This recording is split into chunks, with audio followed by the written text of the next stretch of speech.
बोल सके। पर बहुत अच्छा, आपका बहुत अच्छा सुन के बहुत अच्छा लगा था।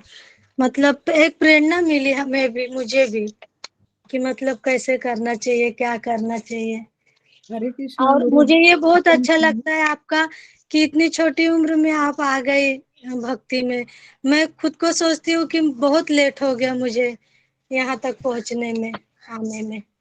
ये बात मुझे सबसे, आप जितनी यंग लोग हैं ना माता जी, सबको देख के मुझे बहुत अच्छा लगता है कि ये देखो ये लोग कितने जल्दी आ गए हैं भक्ति में, कान्हा जी से जुड़ हाँ, गए। मुझे भी बहुत अच्छा लगता है। आप मैं तो तो माता बहुत जी, प्रेरित होती हूँ आप तो इनसे। बहुत सरल है आप माता जी, जितने आपके अपने यंग जैसे हम लोग बच्चों को कुछ हैं भी ना, नहीं बताती है। रहती हूँ इसी हम की। लोग कुछ भी नहीं है। आप बहुत नहीं ही नहीं, सरल है माता जी। आप नहीं, जितने बहुत यंग खुल अच्छी लोग के हैं भक्ति अपने ना, कर मन रहे हो की बात इतनी बता यंग एज देते हैं। में। कोई भी कुछ भी हाँ, नहीं रखते हैं, बहुत बहुत अच्छा हमसे सही कुछ भी लगता दिशा रखते पकड़ी हैं। है। है।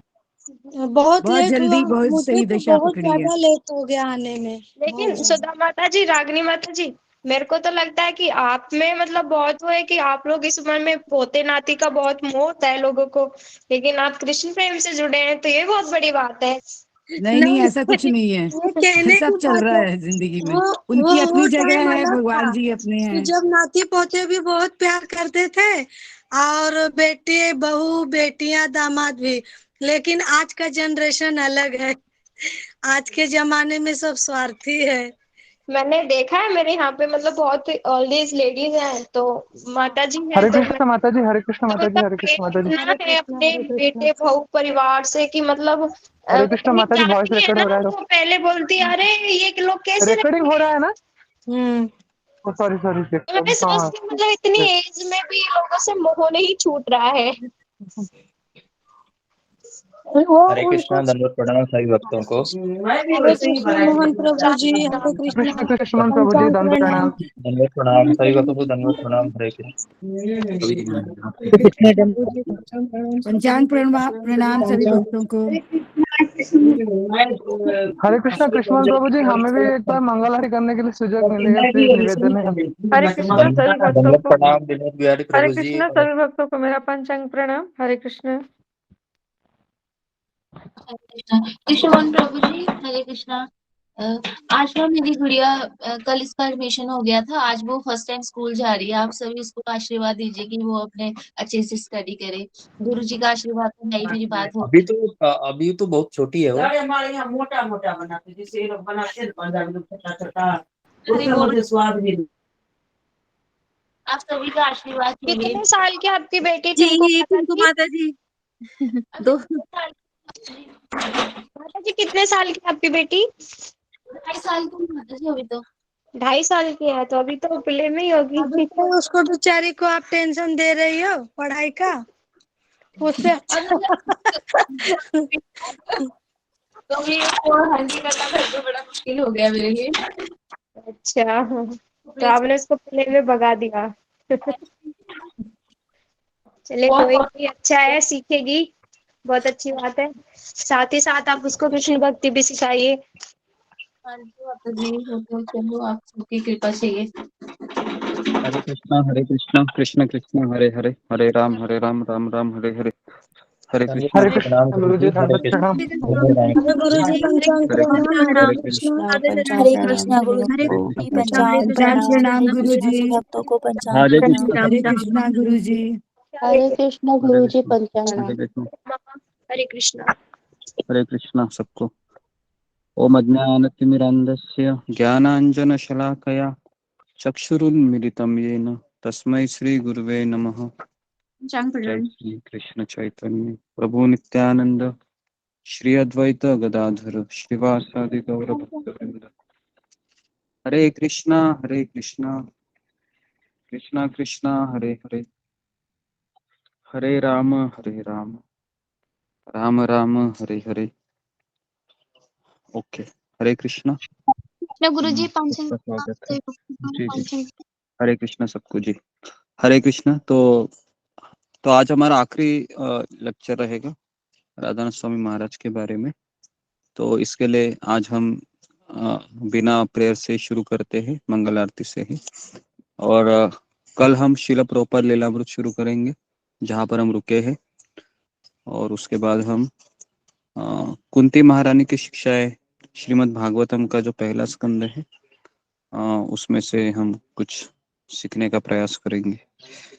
तो फिलहाल इस तरीके से सोचा है, भगवान की इच्छा क्या है वो हम देखते हैं।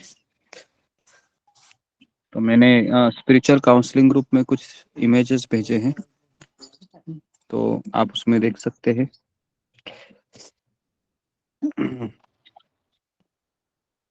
गुरुजी दंडवत प्रणाम। ये जो बुक है अनोखी यात्रा, ये अवेलेबल है अमेजन पे अभी? अमेजोन में अवेलेबल है, मैंने ये आपको लिंक भी कल भेजा था। तो मुझे ऐसा जी लगता जी। है कि कोई भी तो खरीद कर सकता है। जी जी जी। तो ये मैं बाद में, अभी कम वक्त है, बाद में एंड में इसको मैं एक बार अनाउंस हाँ करूँ। जी जी, एंड में है, इसको अनाउंसमेंट कीजिए तो जी जी अच्छा रहेगा। ये किताब जी। होना जरूरी है जी। ओके, तो अभी हम आगे बढ़ते हैं। जी। कृष्ण।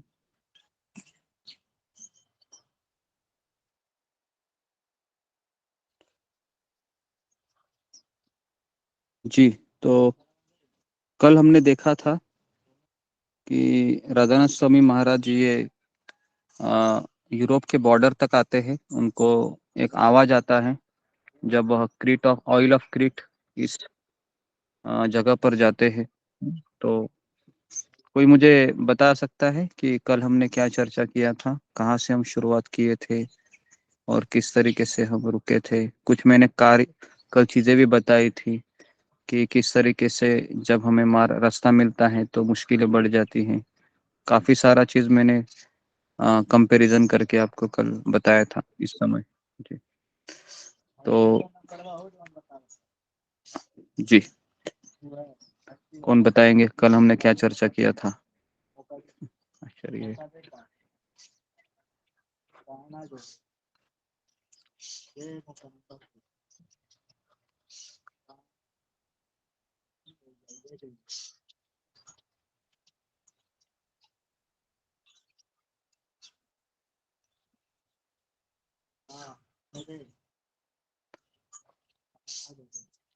ठीक है, तो मैं ही पूछ लेता हूँ।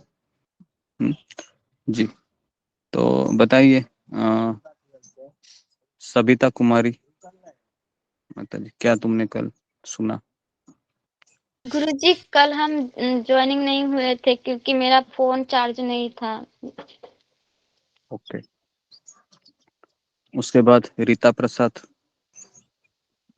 माता जी बोली, कल क्या आपने सुना?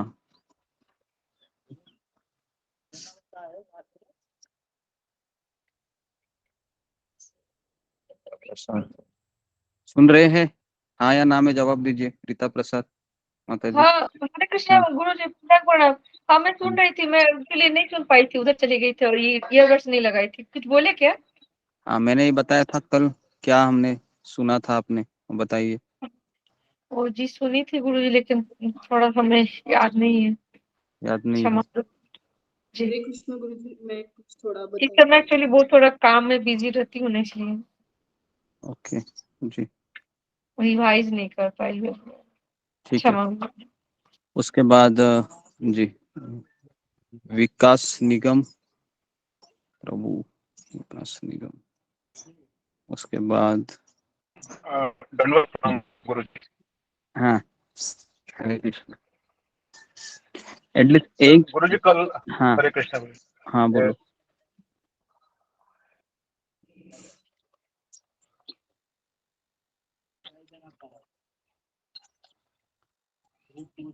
तो मैं उसमें,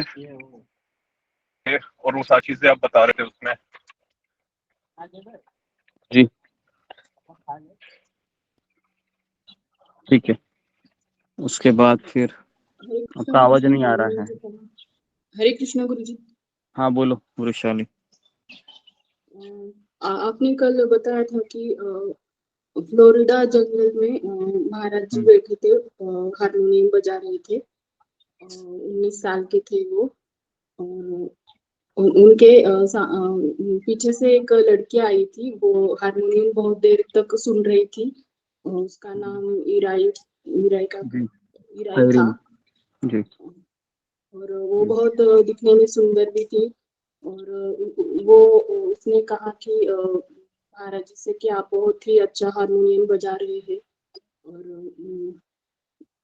और बाद में उनको और बजाने को कहा महाराज जी ने। मगर महाराज जी वहाँ शर्मा गए। और ईराई ने कहा कि मुझे भी एक आध्यात्मिक साथी की जरूरत है, तो आप मुझे साथ ले चलो, ऐसा कहा था। और ईराई ने बाद में एक लड़की के हाथ एक पत्र भी भेजा था। और महाराज जी ने उसका पत्र का उत्तर नहीं दिया था। गैरी को नहीं पता था कि ये ईराई के बारे में। जी ओके। और एक तो वहाँ एक साधु बैठा था। महाराज जी एक यहाँ गए थे, वो हड्डियों पे एक साधु बैठा था, ये भी आपने बताया था कल कब्रिस्तान में। और वहाँ एक लिखा था कि तुम अभी जैसे तुम अभी हो वैसे मैं पहले था, और तुम अभी जैसे हो वैसे तुम बन जाओगे, ऐसे वहाँ लिखा था। और महाराज जी इटली से रोम गए थे। वहाँ से वो ऊंचाई करके पंपोई वहाँ गए थे। वहाँ एक ज्वालामुखी ने वो शहर सारा उद्ध्वस्त किया था, जैसे आपने बताया था कल। और उनके पास पैसे भी नहीं थे, तो उन्होंने रक्तदान करके पैसे जुटाए थे। और बस मुझे इतना ही याद है। ठीक है ओके जी। उसके बाद नवनीत राणा पूजा लिखेंगे, ठीक है। उसके बाद जी शीला देवी माता जी। गुरुजी बाद में महाराज जी है वो पैसों के लिए रास्ते पर हारमोनियम बजाने लगे, उनके मित्र और वो। और काफी लोगों ने उन्हें पैसे भी दिए थे, मगर वहाँ एक जेलर ने उन्हें पकड़ लिया और जेल में डाल दिया था। और उनके सारे पैसे भी उन्होंने ले लिए थे।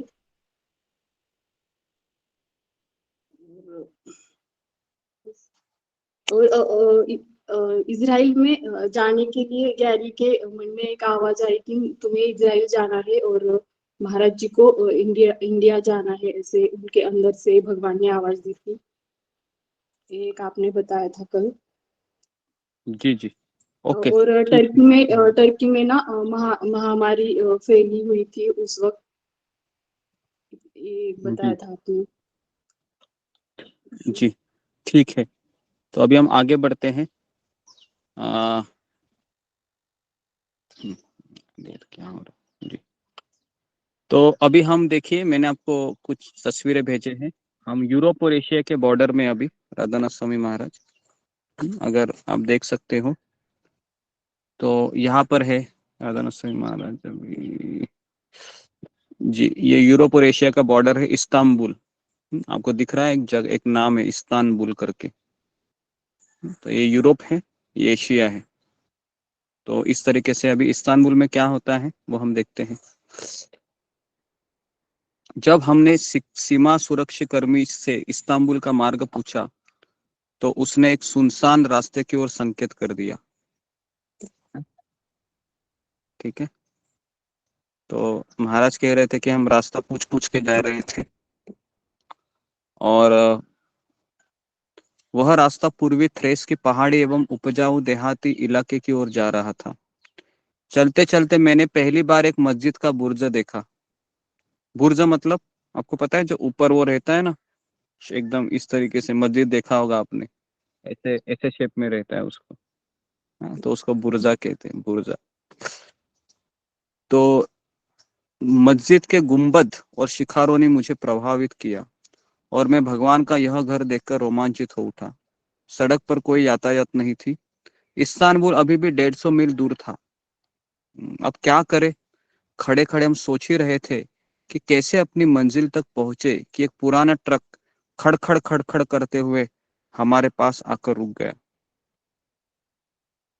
हमें यह देखकर अजीब लगा कि उस पर लकड़ी के बेंच रखे थे जिन पर 10 से 12 परेशान हाल में पुलिसकर्मी बैठे थे। हम भी ऊपर चढ़ गए। सभी पुलिसकर्मियों ने फटी पुरानी वर्दी पहन रखी थी और सभी चुप थे सिवाय एक के जिसने वर्दी नहीं पहनी थी। उसने मेरे कान में कुछ फुसफुसाया, मैं तुमसे हशीश खरीदना चाहता हूँ, मुझे बेच दो, मैं पुलिस वाला नहीं हूँ। मैंने उत्तर दिया, मेरे पास कुछ नहीं है। उसने बार बार मांग की। बाद में वह ट्रक से उतरा, अपनी पुलिस की टोपी पहनी और शान से चला गया। तो वो कौन था? वो पुलिस ही था। समझ में आ रहा है? जो हाँ, तो इस तरीके से लोग मिलते हैं। मध्य रात्रि में महाराज कहते हम इस्तांबुल पहुंचे। जब पुलिस अधिकारी ने हमसे पूछा कि हम कहाँ रुकने वाले हैं, तो रामसे ने बताया कि हम किसी सस्ते स्थान की खोज में हैं। और फिर हम सभी लोग उस पुलिस कर्मी के पीछे जाने के लिए हमको कहा। सहायक कर्मी की वर्दी फटी थी और बदरंग हो गई थी। उसके हाव भाव उदासीन थे। उसने न तो हमसे कोई बात की और न ही हमारी ओर देखा। उसके पीछे पीछे हम इस्तांबुल की सुनसान सड़कों पर चलते रहे। तो इस्तांबुल कैसा दिखता है, तो मैं आपको दिखाता हूँ ये इस्तांबुल किस तरीके से शहर है। तो यहाँ पर ये देखिए, ये इस्तांबुल है। ये ऐसी जगह है जो मैंने वो आपको दिखाया था। छोटा सा एक नदी था उधर ही, वो क्रॉस करके यूरोप, ये साइड यूरोप है, ये साइड एशिया है। तो इस तरीके से महाराज कह रहे थे कि मैं घबराहट पैदा करते अंधकार में, आवाज नहीं सुना रहा है। तो आवाज मेरा आ रहा है सबको? हरे कृष्णा। जी जी गुरु जी गुरु। तो अभी ये सभी लोग, 3 लोग थे, महाराज के साथ 2 लोग थे। घबराहट पैदा करके अंधकार में पीड़ा से तड़पते लोगों की कराहटे और चीखें सुनाई पड़ रही थी। इस गंदी बस्ती में हम हैजे का संक्रामक रोग था। तो इसका स्टोरी मैंने आपको बताया था किस तरीके से, है ना, वो महाराज को और 2 उनके मित्रों को एक सुनसान जगह पर ले जाते हैं और कैद करते हैं। और राधानाथ स्वामी कहते हैं कि उस रात वो हमें मार कर हमसे जितने पैसे थे वो छीनने वाले थे और हमको दफनाने वाले थे। लेकिन महाराज कहते हैं कि हम तीनों कैसे तो उसके चंगुल से भागकर बच के निकले। तो ये इस्तांबुल का अनुभव एकदम खतरनाक रहा। पहला अनुभव हमने देखा था जब महाराज गैरी को छोड़े और जब बस में बैठे, है ना। तो पहला अनुभव क्या था, अगर आपको याद होगा, कि जब वो महाराज के हृदय से आवाज निकली, गो टू इंडिया। और आप सबको पता है अगले दिन राधानाथ स्वामी सूर्योदय के पश्चात उस बस में बैठे थे भारत का जाने के लिए, है ना। तो पहले वो टर्की गए थे कल, है ना। और वहां पर टर्की में आपको याद होगा कि एथेंस और टर्की, एथेंस ये ग्रीस का राजधानी था और टर्की में महामारी फैली हुई थी टर्की के आगे। तो उन्होंने कहा कि आप वहां पर मत जाइए करके, लेकिन महाराज ने कहा कि मैं जाऊंगा। क्यों जाऊंगा? क्योंकि मुझे भारत जाना ही है। और बहुत सारे लोग कहते हैं कि इस्तांबुल का काला बाजार रक्त पिपांसुओं से भरा हुआ है। वहां रक्तदान करने के लिए अधिक धन देने का वचन देते हैं, फिर तुम्हारा सारा खून निकालते हैं और तुम्हारी लाश को कहीं दफना देते हैं। ऐसा महाराज ने सुना था तभी इस्तांबुल जाने के पूर्व।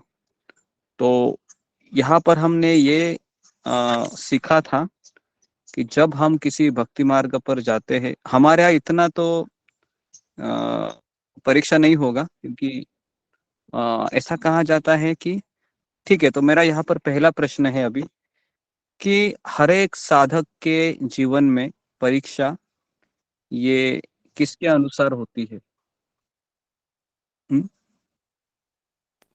ठीक है, या उसका क्या आप फिंगर को रेज कीजिए, मैं आपको पूछूंगा। जैसा अभी हम है इस मार्ग पर चले हैं, और एक राधानाथ स्वामी है वो भी इस मार्ग पर चल रहे हैं, है ना। हालांकि वो अभी तक अपने गुरु से मिले नहीं है, ना वो प्रभुपाद से मिले हैं, लेकिन राधानाथ स्वामी की भगवान इतनी परीक्षा क्यों ले रहे हैं और हमारी ऐसी परीक्षा क्यों नहीं ले रहे हैं जी। तो यहाँ पर हम थोड़ा सा स्पष्टीकरण चाहेंगे जी। दीपा ठाकुर माता जी।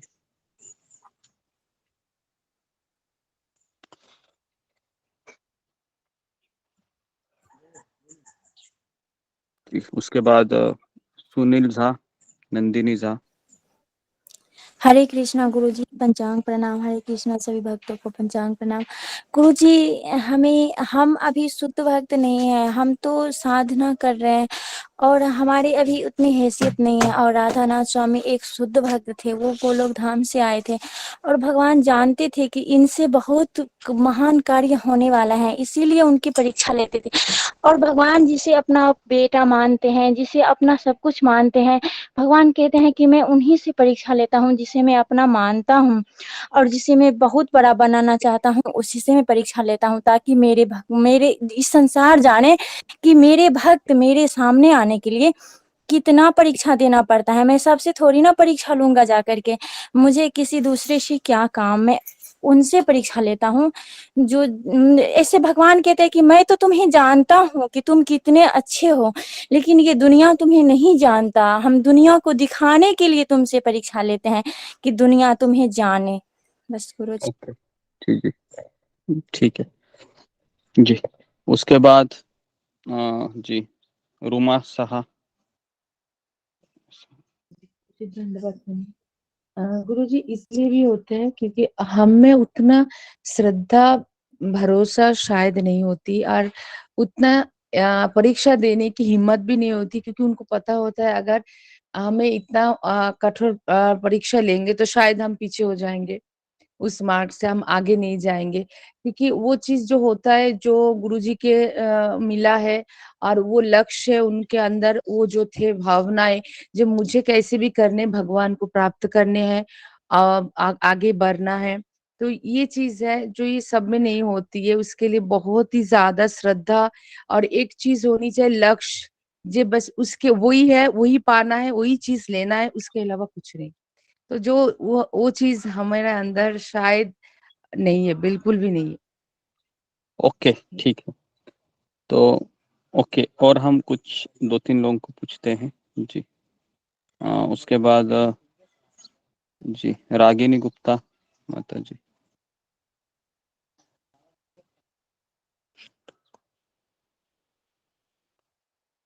उसके बाद ममता पाल माता जी। हरे कृष्णा गुरु जी, पंचांग प्रणाम। राधानाथ स्वामी जी का भगवान के प्रति प्रेम बहुत था, उन्होंने प्रेम करते थे, प्रेम की वजह से उन्होंने बोले तो भक्त आध्यात्मिक जीवन में आगे बढ़ना चाहते थे और कृष्ण को प्राप्त करना चाहते थे।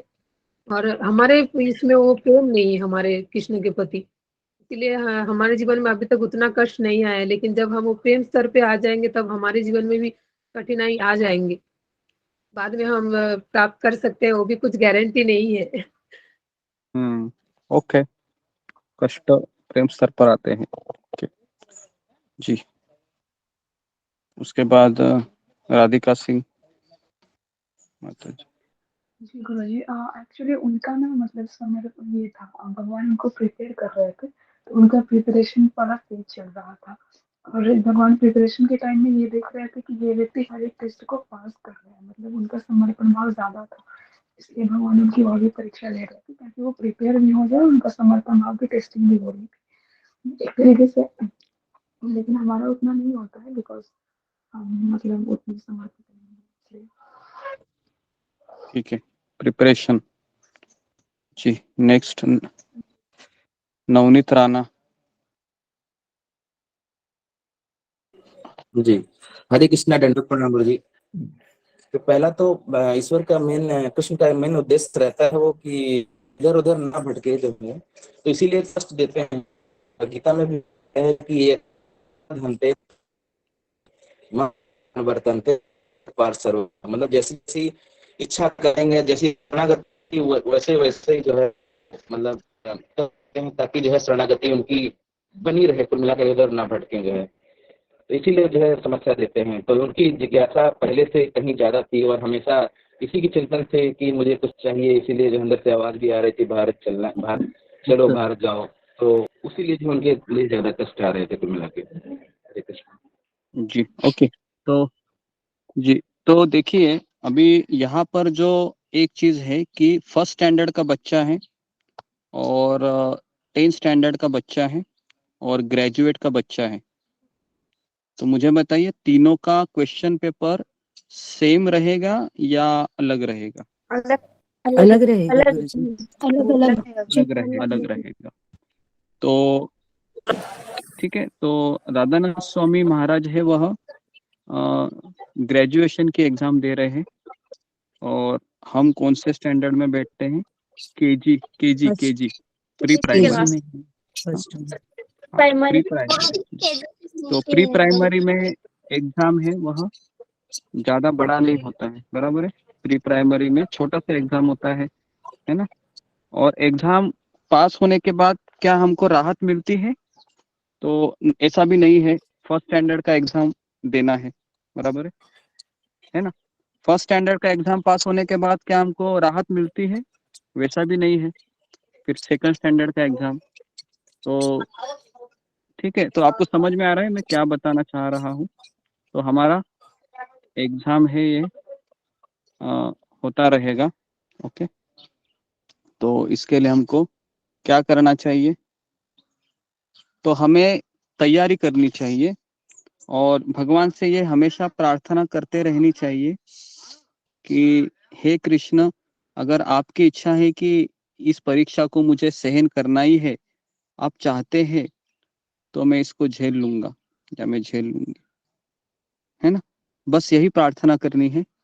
और कृष्ण को भी पता है कि अगर मैं फर्स्ट स्टैंडर्ड के बच्चे को अगर 10वीं का क्वेश्चन पेपर दूंगा तो ये हड़बड़ा जाएगा, है ना। तो भगवान ऐसा करेंगे क्या? भगवान ऐसा नहीं करेंगे, है ना। तो अगर किसी के जीवन में ऐसा होता भी है, क्वेश्चन पेपर ज्यादा भारी लगता है, तो मैं दावे के साथ कहता हूँ कि आप थोड़ा समय की प्रतीक्षा करोगे ना, तो उसका उत्तर भी आपको मिल जाएगा। हमारा प्रॉब्लम क्या होता है, हमको तब भी उत्तर चाहिए होता है, बराबर ना। ये मेरे साथ क्यों हो रहा है, अब भी मुझे बताओ कृष्ण। तो ऐसा नहीं होता है ना। कृष्ण हमको देखते हैं कि ये क्या करता क्या है ना, वो भी देखते हैं। तो इस तरीके से यहाँ पर हम देखते हैं कि राधानाथ स्वामी महाराज के ऊपर प्राणघातक हमले हो रहे थे, है ना, लेकिन फिर भी राधानाथ स्वामी महाराज ये आगे जा रहे थे, आगे जा रहे थे। हम हमारे साथ ये कदापि नहीं होगा, क्योंकि भगवान को पता है कि हम पीछे जाएंगे, हम पीछे जाएंगे, इसलिए हमारे साथ ये होगा ही नहीं। और अगर बाई चांस हो भी गया, है ना, तो आपको इस किताबों के जो कथाएं है इसको याद करना है कि तब मेरे राधानाथ महाराज ने क्या किया था। समझ में आ रहा है? अगर हो गया तो बोल रहा हूँ मैं, ऐसे होने के चांसेस बहुत कम है ना। कोई ऐसा किसी को ऐसा बोलेगा नहीं कि जाओ, है ना, कि खाने का ठिकाना नहीं, रहने का ठिकाना नहीं, है? तो ऐसी परिस्थिति तो किसी की नहीं आएगी, बराबर है ना। सबके ऊपर गुरु छत जी, आपका आशीर्वाद भी तो है हम सारे भक्तों के साथ, वो रक्षा कवच नहीं है हम लोगों का। जी जी रक्षा कवच, ठीक है। तो जी, मेरा यहाँ पर कहने का ये तात्पर्य है कि कृष्ण हमारी ऐसी परीक्षा बिल्कुल नहीं लेंगे कि खाने के लिए भी कुछ नहीं है, रहने के लिए भी कुछ नहीं है, सोने के लिए भी कुछ भी नहीं है ना। और अगर ऐसी परिस्थिति होगा ना, तो आप मोबाइल सामने रखकर क्लास भी नहीं अटेंड करेंगे, पहली बात तो। आप लोग कहेंगे कि अभी मैं जॉब देख लेती हूँ, जॉब देख लेता हूँ, बराबर ना, यही होगा। तो इसलिए कृष्ण को पता है मैं इसके सामने ये परिस्थिति डालूंगा तो ये सत्संग को छोड़कर चला जाएगा, है ना। तो इसलिए हरे ये कृष्णा हमेशा गुरु जी, ये भी तो हो सकता है ना कि जैसे उनके जैसा वैसे तो खैर इतना किसी की वो नहीं है, पर फिर भी वो भक्त बनाना चाहेंगे किसी को तो वो परिस्थितियां देंगे। हाँ, अगर परिस्थिति देंगे, लेकिन जिस तरीके से आपको पता है अभी कोई 10 केजी का वेट उठाने वाला है, अगर उसके ऊपर 50 केजी का वेट दिया जाए तो वो क्या करेगा? नीचे जाएगा ना, बराबर है ना। वो नीचे जाएगा, वो बोलेगा धीरे मेरे धीरे से नहीं हो करके रहा। हो जाएगा ना सर। हाँ, ठीक है, फिर आपकी परीक्षा होगी फिर जमकर, अगर आपको ऐसा लगता है तो, लक्ष्मी माता जी। ठीक है, तो भगवान है, आपको तैयार करेंगे फिर धीरे धीरे धीरे धीरे, है ना। आप भगवान से प्रार्थना कीजिए, है ना। तो देखिए, जब कोई भगवान से प्रार्थना करते हैं ना, जैसे मैंने आपको कथा बताई थी इनकी, स्तोत्र कृष्ण प्रभु की, पुराने लोगों को याद है कि हमारे राधा गोपीनाथ मंदिर में एक ब्रह्मचारी थे जिन्होंने 2002 में शादी किया, और शादी होने के बाद वह एक भक्ति वेदांत हॉस्पिटल में लाइब्रेरियन का काम करते हैं, और वो देख रहे थे कि मेरी भक्ति ही नहीं हो रही है शादी होने के बाद, तो बहुत हताश होते थे वो।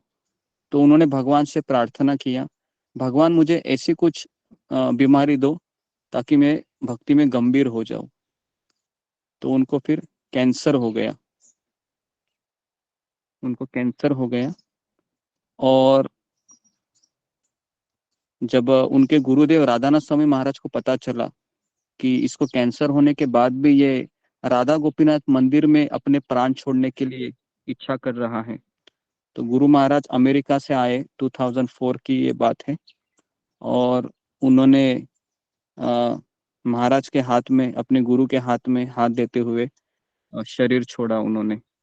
हालांकि उन्होंने कोई ट्रीटमेंट भी, डॉक्टर ने बोला था कि कीमोथेरेपी देकर भी आपके कैंसर के जीवाणु बहुत अंदर तक फैले हुए हैं।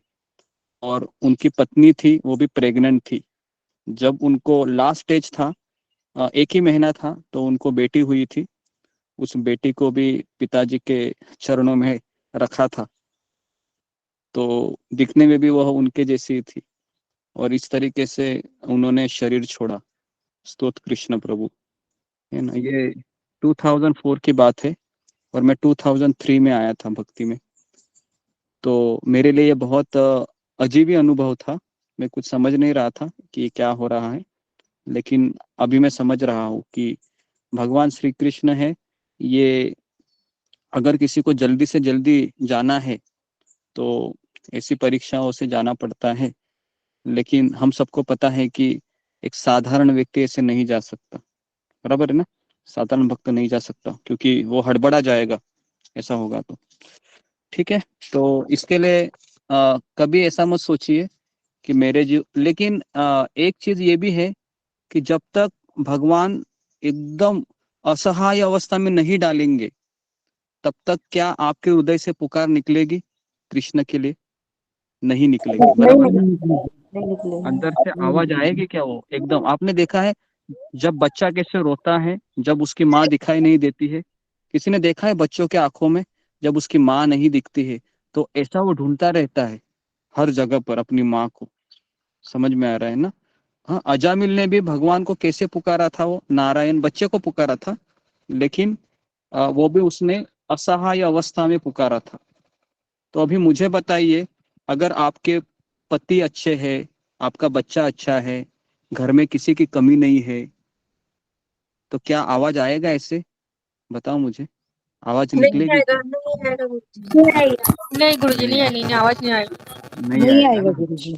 तो फिर कृष्ण क्या करते हैं? कृष्ण हमको धीरे धीरे धीरे धीरे ये सब चीजें निकाल देते हैं। समझ में आ रहा है क्या?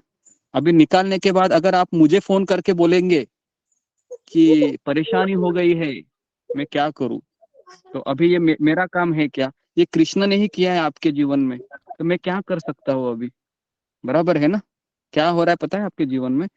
कृष्ण चाहते हैं कि आपसे वो नाम निकले, भगवान का शुद्ध नाम। तो कृष्ण क्या करते हैं, जिसके ऊपर आपके पैर रखे हैं ना आपने, आपके पति, आपके बच्चा, आपका घर, है ना, आपकी माँ, तो वही वो धीरे धीरे निकाल देते हैं। और फिर आप क्या करते हैं, झटपट आ जाते हैं और मुझे फोन करते हैं बहुत तकलीफ हो रही है गुरुजी, क्या करूं मैं? तो फिर मैं क्या बोलूं अभी? मैं कुछ नहीं बोल सकता हूँ ना, ये तो भगवान ने ही किया है। अभी भगवान चाहते कि आप जल्दी से जल्दी उनके पास आए, तो मुझे फोन करके कोई फायदा है? मैं तो इतना ही बोलूंगा, लगे रहो, है ना, सत्संग में लगे रहो बेसिकली। तो इस तरीके से अभी हम आगे बढ़ते हैं। थोड़ा सा मैंने इसके ऊपर लेसन के लिए मैंने इस चीज को थोड़ा सा और डीप में हाईलाइट किया कि क्यों हमारे जीवन में समस्याएं आती है, और भगवान हमेशा हमारा श्रद्धा के अनुसार और समर्पण के अनुसार ही हमारी परीक्षा लेंगे। ठीक है, अभी इसके बाद क्या होता है? इसके बाद देखिए, ये इस्तांबुल का बहुत सुंदर शहर है। तो यहाँ पर इस्तांबुल से निकलने से आतुर हमने एक नाव से बोसोपोरस जलमार्ग पार करने का निर्णय लिया। हालांकि हम थक गए थे, नाव खचाखच भर गई थी, बादलों से ढक धुंधले आकाश में सूर्य ऊपर चढ़ रहा था, पंछी उड़ान भर रहे थे। मैंने कृतज्ञता से अपना सिर झुका लिया। जब नाव सागर के भीतर प्रवेश करने लगी तो मैंने मुड़कर उस विशाल नगर को देखा जो धीरे धीरे क्षितिज में समाता जा रहा था। पिछली रात मुझे लगा कि हमारी मृत्यु निश्चित है, लेकिन हमने संघर्ष किया और हम बच निकले। ऐसा इसलिए कर पाए क्योंकि हमने आशा नहीं छोड़ी थी। तो ये बहुत जरूरी है। तो यहाँ पर मैं थोड़ा सा रुक जाऊंगा कि हम जब भक्ति मार्ग में आगे बढ़ते हैं तो हमें कभी आशा नहीं छोड़नी चाहिए। जो सैनिक बॉर्डर पे भी घायल रहता है ना, लेकिन वो आशा नहीं छोड़ता है, तो वह बाद में भी ठीक हो जाता है। लेकिन जो हिम्मत ही छोड़ देता है कि अभी मेरा कुछ नहीं होगा, वो फिर उसको क्या हो जाता है, वो ऐसे ही मर जाता है। समझ में आ रहा है? तो भक्ति मार्ग में कभी हमको आशा नहीं छोड़नी चाहिए। अगर भले ही आपकी थोड़ी सी माला कम हो रही है, ध्यान नहीं लग रहा है, लेकिन कभी हमको निराश नहीं होना चाहिए। मुझे बताइए, रामायण में शबरी ने आशा छोड़ी थी क्या? नहीं छोड़ी थी नहीं ना? छोड़ी। नहीं गुरुजी, नहीं छोड़ी। जी, नहीं छोड़ी थी ना, बराबर है। तो इसके लिए ऐसा कहा जाता है कि भगवान, हमारा भगवान के प्रति कितनी श्रद्धा है, ये किससे पता चलता है? कि हम कितने आशावादी है ना। जो आशावादी है वो लंबे समय तक टिकता है, और जो निराश होता है वो भाग जाता है फिर। समझ में आया? निराश होने वाला व्यक्ति सोचता है मेरे से कुछ नहीं होगा, इस इधर तो बहुत ज्यादा ही परीक्षाएं हो रही है, तो मैं थोड़ा सा शिव जी के पास जाती हूँ, या फिर मैं, समझ में आया, माता रानी के पास जाती हूँ, या फिर मैं और भी बहुत सारे 33 कोटि देवी देवता है ना। तो किसी का भी दरवाजा खुला रहता ही है। और वहां पर इतनी परीक्षाएं होती है क्या? आपने सुना है शिव जी के भक्त का इतना परीक्षा? ऐसे शिव जी के भक्त रावण था, हिरण्यकशिपु ब्रह्मा जी का भक्त था। इनका परीक्षा हुआ है क्या ऐसे? इनका परीक्षा ऐसे नहीं होता है ना। लेकिन भगवान ये कृष्ण लोग का एक एंजॉय भक्त है। करते हैं जो भी वरदान मिलता है उससे। हाँ, तो कृष्ण का भक्त है सुदामा। देखो कैसे जम के परीक्षा हो गई है ना सुदामा की। खाने के लिए कुछ नहीं था, बराबर है ना। और वो पत्नी ने कहा कि जाओ जरा पोहा लेके जाओ, जरा तुम्हारे मित्र को कुछ देगा वो हमें। तो वो पोहा लेके जाता है, और उसकी हिम्मत ही नहीं होती है कृष्ण को मैं कुछ मांगू करके, बराबर ना, हिम्मत ही नहीं होती है उसको। फिर भगवान कृष्ण उसके अंदर के बात समझते हैं, है ना, और उसको इतना कुछ देते हैं, बाप रे बाप। तो मुझे बताइए, सुदामा का प्रॉब्लम क्या था? सुदामा को गरीबी का अहंकार आया था। समझ में आ रहा था? सुदामा को गरीबी का अहंकार आया था, इसके लिए भगवान ने उसको धन दिया। हमको किसका अहंकार होता है? हमको धन का होता है, उल्टा होता है हमारा। इसके लिए भगवान हमको गरीब करते हैं। समझ में आ रहा गुरुजी, है? गरीबी का अहंकार कैसे होता है, इसको बताइए, समझ नहीं आया। वो सुदामा इतना खुद को गरीब समझता था कि मतलब वो उसी हालत में रहना उसको अच्छा लगता था। उसको लगता था कि मैं कितना कंगाल हूँ, मैं कितना इस तरीके से भिखारी हूँ, बस मुझे ऐसे ही रहना है। तो उसको उसी चीज का अहंकार निकला था, इसके लिए भगवान ने उसको धन देकर उसका अहंकार को चूर चकनाचूर किया, है ना। ऐसा बताया जाता है कि जो भिखारी होता है ना, उसको भी अपने पास चवन्नी होती है ना, उसका अहंकार होता है। भिखारी को भी चवन्नी अठन्नी का। तो अहंकार ये बहुत सूक्ष्म है, इसको हम समझ नहीं सकते, है ना। बराबर है ना। अगर किसी के पास साइकिल भी है ना, या डब्बा मोबाइल भी है, तो भी वो ऐसा मोबाइल दिखाता है। अब ऐसा डब्बा मोबाइल रहेगा तो, क्योंकि उसके लिए वो बहुत बड़ी चीज है ना। तो हर एक व्यक्ति को ऐसा लगता है कि जो मेरे पास है वो किसी के पास नहीं है। तो ये अहंकार है बेसिकली। ठीक है। पहली बार सुना गुरुजी ऐसा कि गरीबी का भी अहंकार होता है। हाँ, आपको पता नहीं और किस किस चीज का अहंकार होता है। हम कुछ इसके लिए मैंने कहा ना, भिखारी को भी चवन्ने का अहंकार होता है। अभी आप बोले चवन्ने अठाने का क्या कुछ अहंकार होना ऐसा चाहिए क्या? रहा हो, हैं? मतलब कुछ ऐसा रहा होगा गुरुजी क्या कि मैं इतना गरीब हूँ फिर भी मैं भगवान की भक्ति कर रहा हूँ, ऐसा वो सोच रहे थे क्या सुदामा जी? हाँ, वो ऐसा सोच रहे थे कि हाँ मैं भिखारी ही अच्छा है, या धनी लोगों को क्रिटिसाइज थोड़ा सा कर रहा होंगे कि ये धनवान लोग है, ये ठीक नहीं है, ज्यादा धन होना माया है, इस तरीके से, है ना। तो इसके लिए भगवान ने उसको बहुत धन दिया। हम लोग ऐसा सोचते हैं क्या? हम लोग ऐसा नहीं सोचते हैं, हम उल्टा सोचते हैं। तो इसके लिए भगवान हमसे सब चीज निकाल देते हैं धीरे धीरे धीरे धीरे। हाँ, तो भगवान दो तरीके से परीक्षा लेते हैं। एक है सब कुछ लेकर, और उसके बाद सब कुछ देकर। समझ में आया? शिला प्रभुपाद का कैसे परीक्षा लिया? सब कुछ ले लिया और उसके बाद सब कुछ दे दिया, है ना। 400 करोड़ का प्रॉपर्टी था इस्कॉन का, बराबर है। जब प्रभुपाद जी गए थे, सोचो 400 करोड़ रुपए। और एक समय ऐसा था कि प्रभुपाद के पास 1 रुपया भी नहीं था, रास्ते पर भटक रहे थे। तो दोनों अवस्था में क्या किया प्रभुपाद ने? भगवान को छोड़ा क्या? नहीं छोड़ा, है ना। नहीं छोड़ा। हाँ, हमारा प्रॉब्लम क्या है?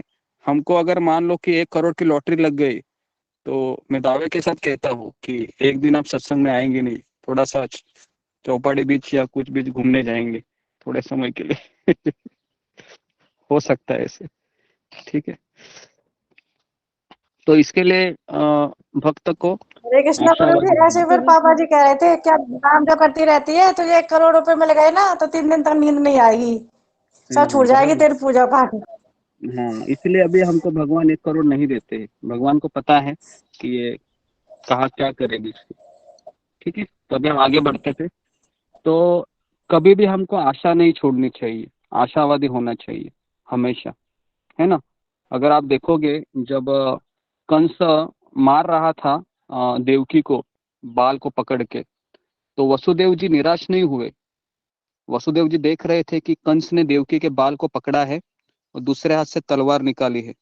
अभी हरे कृष्ण जी, तो अभी 1 सेकंड का ही बात है, देवकी का गर्दन कटने वाला था। तो वसुदेव ने ऐसा सोचा क्या, अभी दूसरी शादी कर लेता हूं मैं, देवकी तो गई। ऐसा सोचा क्या? ऐसा नहीं सोचा, बराबर ना। देवकी तो गई, अभी दूसरी शादी कर लेता हूँ, है ना। अभी अभी ऐसा ही रहेगा। अरे बाप रे, एक औरत चली गई। कलयुग का अगर वसुदेव होता तो क्या करता था? एक औरत चली गई, दूसरी कर लेती, बराबर। लेकिन वसुदेव जी ने सोचा कि नहीं, वसुदेव ने सोचा मैं देवकी की जान बचा सकता हूँ, है ना। तो उन्होंने फिर क्या किया? वो आशावादी थे, क्योंकि उनको पता था भगवान प्रकट होने वाले हैं, तो मुझे देवकी की रक्षा करनी चाहिए। तो उसके लिए ने उसने कंस को वचन दिए, जब जब मुझे पुत्र होगा मैं तुमको सुपुर्द करूंगा। तो इसलिए भक्त ने आशावादी होनी चाहिए। अगर आपके सामने ऐसा गन रखा खोपड़ी पे और बोला हरे कृष्ण मंत्र बंद करो, कल से बिल्कुल बंद, तो हम क्या करेंगे? बहुत कुछ ऐसा ऐसा क्या करेंगे? हम बोलेंगे कि अरे हरे कृष्ण महामंत्र ही क्या, सब कुछ बंद कर देता हूँ मैं, घर में बैठ जाता हूँ। तो हमारा ये उत्तर होगा, बराबर है। हरिदास ठाकुर को जब पूछा गया था कि तुम हरे कृष्ण मंत्र छोड़ दो, मैं तुमको, बादशाह ने कहा मैं तुमको मेरे मंत्री बनाऊंगा, तो हरिदास ठाकुर ने क्या कहा? खंड खंड मेरे शरीर के टुकड़े करो, हर एक टुकड़े को उठा लो। वो क्या बोलेगा? हरे कृष्णा कृष्ण कृष्णा हरे हरे, हरे राम राम राम हरे हरे। तो आप सोच सकते हो कि किस तरीके से ये हमारे आचार्य है। ओके, तो अभी हम आगे बढ़ते हैं। मुझे ऐसा लगता है कि आज कुछ होगा ये कंप्लीट। उसके बाद फिर दैवी शक्ति में विश्वास मानव को विकट से विकट बाधाओं को भी पार करने की शक्ति प्रदान करता है। दैवी शक्ति में विश्वास मतलब भगवान पे श्रद्धा होना। अभी जब मैं आपको प्रवचन दे रहा था, यहाँ पर एक व्यक्ति था, अचानक गाड़ी से जा रहा था, कुरियर्स का था, अमेजोन वाला ही था, इधर ही रुका और उसने 15-20 मिनट प्रवचन सुना और बाद में चला गया। इधर ही था, जाते समय हरे कृष्ण करके चला गया। तो मैं सोच रहा था कि इसके तो भाग्य में था भी नहीं, कैसे ये रास्ते से आया, और पता नहीं थोड़ा उसने गाड़ी यहाँ पर थोड़ा रुकाया, 10 मिनट सुन रहा था ये सब चीजें, उसको भी कुछ मिला हरे कृष्णा गुरु जी, हो सकता है कि इससे उसमें परिवर्तन आ जाए, ये कृष्ण पता कृपा नहीं, हो जाए तो। चला गया वो। लेकिन कुछ तो उसको भाग्य था, अच्छा था व्यक्ति, इसके लिए वो 10 मिनट सुना उसने, है ना। ऐसे ऐसे वो घूम रहा था, बाद में यहाँ पर वो खड़ा रहा, मैं कुछ बोला नहीं, मैं बोला कि सुनने दो इसको, तो बाद में जाते समय हरे कृष्ण कहा और चला गया। तो उसका भाग्य था उसने कि भगवान की थोड़ी ही ना क्यों 10 मिनट कथा सुनी उसने। तो ठीक है, तो इस तरीके से यहाँ पर बताया जाता है कि दैवी शक्ति पे विश्वास ये हमको बड़े बड़े खतरों से निकाल सकता है। ओके, तो एक विषम परिस्थिति में जब हमारे हृदय ने आशा को अंगीकार किया, तो हमने अपने से परे एक ऐसी शक्ति को आकर्षित किया जिसने हमारा मार्गदर्शन किया, हमारा शुद्धिकरण किया और अंततः हमें मुक्त कर दिया। मेरे हाथ अभी भी कांप रहे थे, महाराज कहते हैं, शरीर में जोश था, किंतु मैंने उन हत्यारों के दल को हृदय से धन्यवाद दिया, क्योंकि उन्होंने एक महत्वपूर्ण सीख दी थी मेरे आगे की यात्रा के लिए तैयार करने के लिए।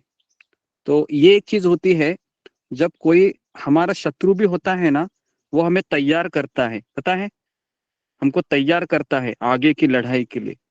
तो महाराज कहते हैं, मैंने उस दरोड़खोरों को जो मुझे मिले थे, है ना, कहाँ पर मिले थे, टर्की में, उनको मैंने धन्यवाद दिया हृदय से।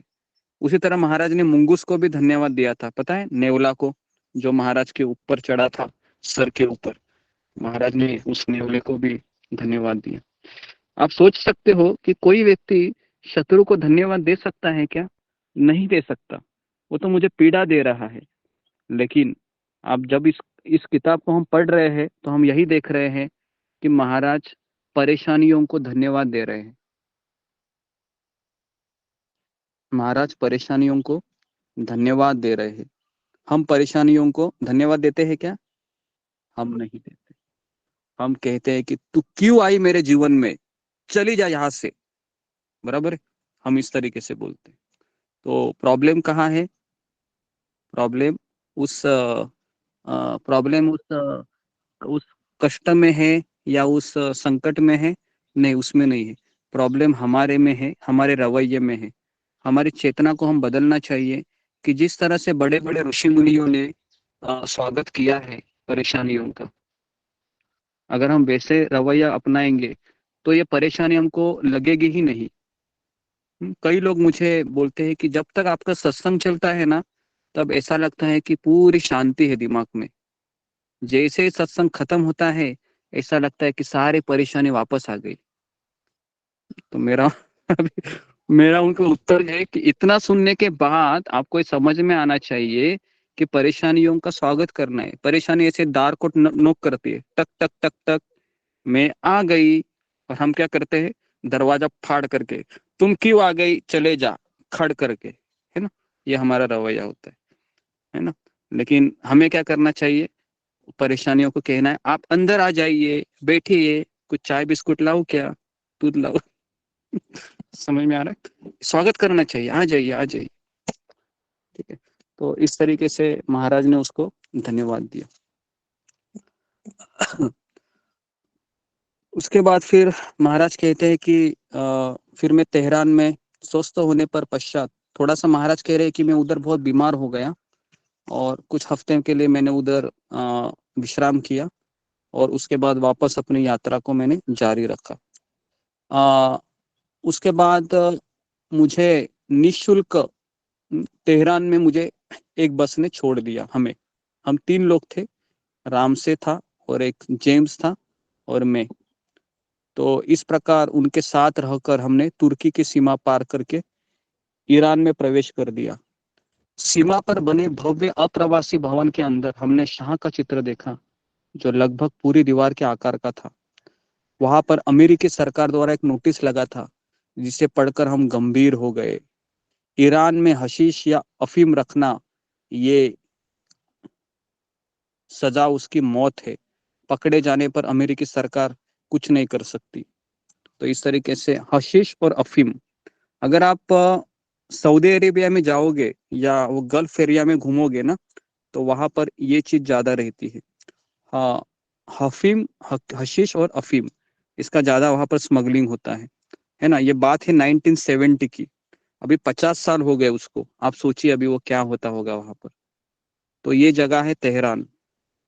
मैं आपको दिखाता हूँ। तेहरान में महाराज आए हैं, प्रवेश किए हैं। ये देखिए, इस तरीके से तेहरान सिटी है। कितना देखो, मैं तेहरान में कभी गया नहीं, मैं अफगानिस्तान तक गया हूँ, क्योंकि मैं जितने भी एरिया घुमा हूँ कंट्री, ये सारे जो समुंदर के जो लग के जो जितने भी कंट्री है वो सब मैं घुमा हूँ। लेकिन समुंदर के अंदर जो कंट्री है मैं वहां पर कभी गया नहीं। तो तेहरान में महाराज कह रहे कि हमारी बस ईरान के अद्भुत भूभागों पर दौड़ने लगी। जहां तक दृष्टि जाती है रेगिस्तान दिखता था चारों ओर। घंटे बीत गए, जीवन का कोई चिन्ह नहीं दिखता। समय समय पर रेत की पहाड़ियां या मिट्टी के बने छोटे घरों के गांव कुछ दूरी पर दिखाई देते। मैंने अपने हृदय की समस्त भावनाएं उस धुन में उड़ेल दी। धुन समाप्त होने पर सभी ने मेरी प्रशंसा की। महाराज कह रहे कि मैं वहां पर हारमोनियम बजा रहा था उस बस में, है ना। तो मैंने चारों ओर देखा, तो महाराज कह रहे थे कि सबके जो आंखें थी, है ना, सबके आंखों में पानी था, क्योंकि सभी लोग, महाराज कह रहे थे कि मेरे संगीत सुनकर रो रहे थे। तो इस तरीके से ये बाद में महाराज कह रहे कि मैं तेहरान में आ गया। तेहरान में इतना बड़ा मस्जिद है, ठीक है, देखिए किस तरह से मस्जिद है।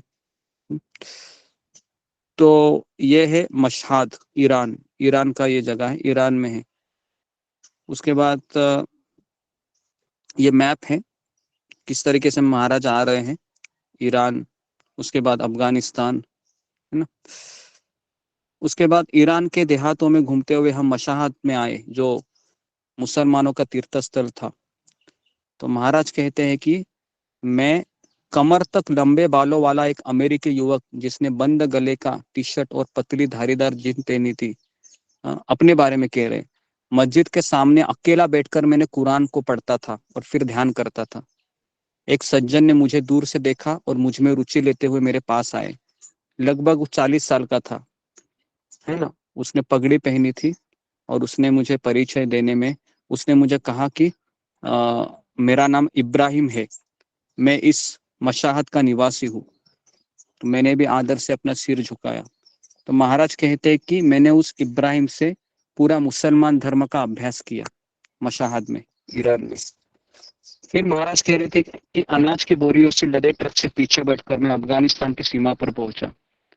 वहां पर मैं हैरात करके जगह है, वहां पर आ गया। सर्दियों के एक दिन मैंने हैरात की एक छोटी चाय की दुकान से अपने घर वालों को एक पत्र लिखा। प्रिय माँ, प्रिय पिताजी, प्रिय मार्टी और लैरी, आप कैसे हैं? मैं अभी अफगानिस्तान के हैरात नगर में हूँ। इस देश का मेरा अनुभव अत्यंत रोचक है। यहाँ के लोग स्वाभाविक रूप से मैत्रीपूर्ण तथा विनम्र स्वभाव के हैं और गरीबी के बावजूद भी शांति प्रिय है। मुझे मालूम है कि देर हो चुकी है, फिर भी मैं पिताजी और लैरी को उनके जन्मदिन की बधाई भेज रहा हूँ। मैं आप सभी के मंगल की कामना करता हूँ। प्रेम सहित रिचर्ड। तो इस तरीके से महाराज अपने माता पिता को पत्र लिखते हैं। यह है अफगानिस्तान, देखो किस तरीके से है, पूरा रेती रेती है यहाँ पर। तो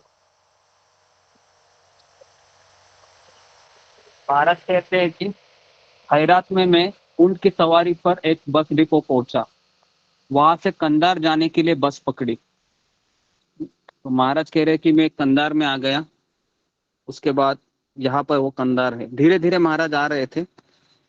ये कंधार है, आप देख रहे हो इस तरीके से रेती के पर्वत है।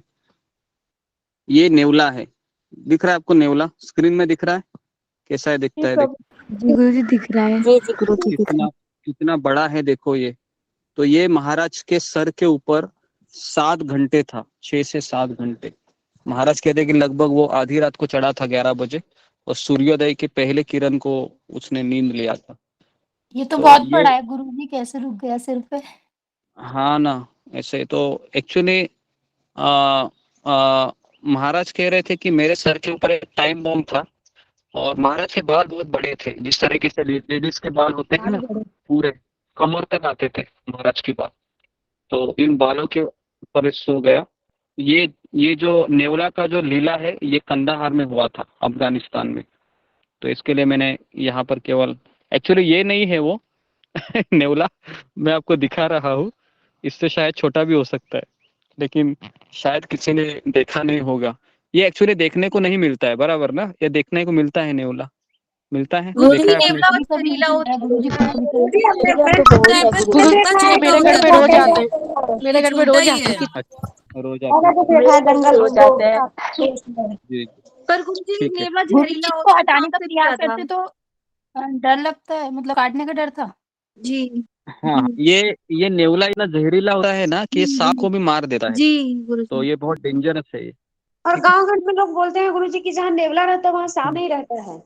हाँ हाँ, तो ऐसा भी है, लेकिन हमें दूर रहना चाहिए नेवले। कुछ लोग ज्यादा नेवला पालते ये भी है, होता है जी। हाँ पालते भी है, ठीक है। हम लोग तो के हमें घर के बाजू में बहुत सारे रहते हैं। जी जी जी जी जी, तो हमें इसके हिस्ट्री में नहीं जाना है, इतिहास में। तो मैं आपको जस्ट दिखाया कि नेवला बहुत जहरीला होता है। अगर आपके घर में आता है तो उससे दूर रहिए, क्योंकि मैंने देखा है कि कुछ कुछ घरों में ये आ जाता है नेवला, आसानी से आ जाता है कभी कभी। मेरे घर में आ जाता है। हाँ, तो इसके लिए आप इनसे दूर रहिए, और खास करके अपने छोटे बच्चा अगर रहेगा घर में तो उससे दूर रखिए उससे, क्योंकि ये कुछ भी कार्य कर सकते हैं। अभी उसके बाद कंधार की एक संकरी गली में अकेला घूम रहा था, अचानक एक छोटे कद के व्यक्ति ने मेरा हाथ पकड़ा। उसकी केवल आंख और एक हाथ था, एक ही आंख था और एक ही हाथ था। मुझे एक गली में खींचते हुए वह घुमावदार सीढ़ियों से नीचे ले गया। वह घुप अंधेरा था, पत्थरों की उबड़ खाबड़ सीढ़ियों से नीचे उतरते हुए मैं उन रहस्यों के बारे में अनुमान लगाने लगा जो अब खुलने वाला था। तहखाने में ले जाकर मुझे एक अंधेरी ठंडी काल कोठड़ी में धकेल दिया। और उसके बाद वो क्या करने लगे, तो महाराज कहते हैं कि यूरोप ने मुझे बताया गया था कि हशीश विश्व की सबसे महंगी और नशीली हशीशों में से एक है। वे गरीब बूढ़े निरंतर उस ढेर में से टुकड़े तोड़कर हथेली के आकार के पेड़े बना रहे थे ताकि उनकी तस्करी आसानी से हो सके। मुझे यहाँ लाने वाला व्यक्ति मुझे किनारे पर छोड़कर उनके साथ हशीश के पेड़े बनाने में जुट गया। कितना आश्चर्यजनक है, मैंने सोचा, मैं यहाँ पर क्या कर रहा हूँ। कोशिश करने पर भी मैं बाहर निकलने का रास्ता नहीं ढूंढ पाता। तब एक आदमी खड़ा हुआ और उसने एक मशाल जलाई, और उस पे क्या किया उसने, एक विशाल हुक्का हशीश उसके अंदर डाला, और उसने क्या किया, उसको घुमावदार नली के मुंह में लेकर अपनी पूरी शक्ति से उसने कश लगाया, और तब तक कश खींचता रहा जब तक उसके फेफड़े पूरी तरह से भर नहीं गए। तब नली से मुंह हटाकर उसने अपनी सांस छोड़ दी एक और कश मारने के लिए। तो उसके छाती से धुआं निकलने लगा। मुझे अपने आंखों पर विश्वास नहीं हो रहा था। महाराज कहते हैं ये सब अति मानवीय था। तो महाराज ने ये चीज देखा, कहा कंदाहार में। तो इस तरीके से अलग अलग अनुभव को लेके महाराज चल रहे थे। कंधार की उस हशीश कोठरी में यातनाओं के बादल में डूबे हुए मेरे हृदय से एक प्रतिज्ञा उभर आई, हे भगवान, मैं जीवन में अब कभी नशा नहीं करूंगा। तो महाराज ने एक कसम लिया, कहाँ पर, कंदाहार में, कि मैं कभी नशा नहीं करूंगा। लड़खड़ाता हुआ मैं कमरे से बाहर गली में आ गया। मेरा सिर अब भी चकरा रहा था। तो ये कंधार में महाराज को 2 इंसिडेंट्स मिले, नेवले का और ये हशीश बहुत चीज का, ठीक है। अभी उसके बाद आप देख रहे हो अफगानिस्तान के बाद महाराज कहाँ गए, अभी काबुल में गए। ओके, काबुल ये अफगानिस्तान का कैपिटल है। आप देख रहे हो स्क्रीन में, इस तरीके से लोग रहते काबुल में, दिख रहे हैं ना आपको स्क्रीन में?